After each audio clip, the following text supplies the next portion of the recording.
Everybody, welcome back to our English lesson. In today's lesson, we're going to cover exactly what a preposition is and how effective or useful it is in the English language. Now, prepositions are words like in and into, and there's a lot more, which I'll show you in a second. These are words that you would use to talk about a place, a time, or something similar. We'll get into the definition of the exact terminology in a second, but have a look at this sentence. The bird is flying in the sky.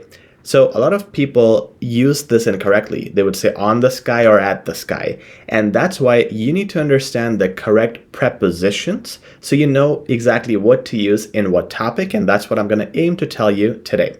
When we talk about birds flying, it is always in the sky.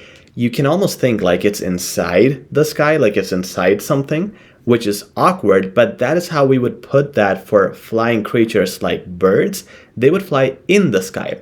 However, this into is more specific to literally going into something. For example, the bird is flying into the nest. In this case, the bird is going directly inside the nest, and that's why we're going to use words like into.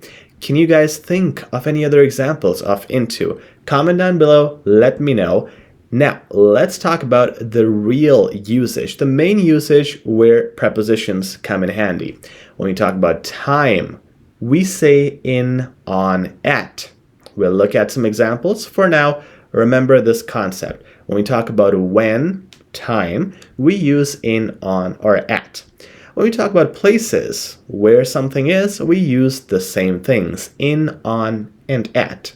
When we talk about movement, though, like how something is moving from one place to another, I in fact said the word from, and that's one of the words we use to, from, and into. Earlier, we saw an example of going into the nest. So that was the movement. So those are some terminologies. And of course, we have to use examples like we always do in our lessons.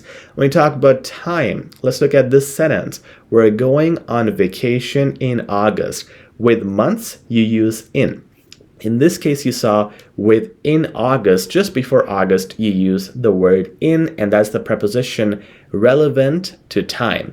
When we talk about a place such as where something is happening, we're going to use words like in. I'm in my studio right now. So that is something that is common to most people. But if you don't know that, that is okay. Remember, when you're inside a location, you use words like in. I'm in my studio right now. When we talk about movement, again, we looked at an example earlier of into. Let's look at another example here. She's walking home from school. In this case, you are coming from somewhere, so you would use from. So coming from school to her house or to her home. So you would use from because it is the place where your movement started. Now, let's look at these sentences. This is an assignment for you.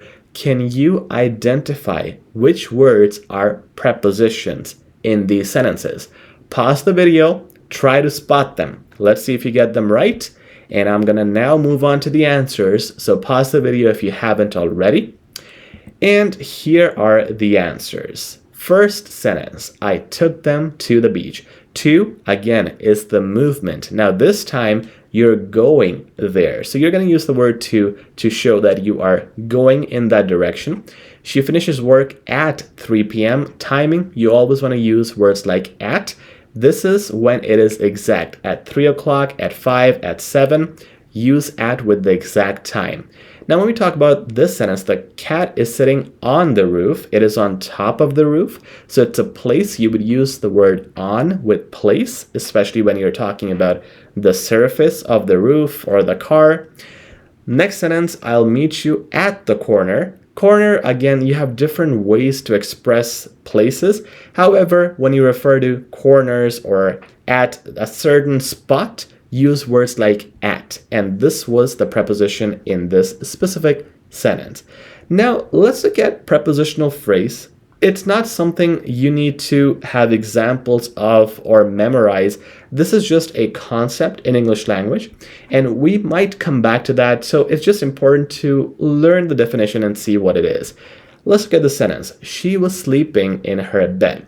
Now, what a prepositional phrase does is talks about the object, and we have talked about what objects are in a previous lesson. If you haven't seen that, please review our previous videos. They're all in sequence. The object in the sentence is bed, and in is the what? Preposition.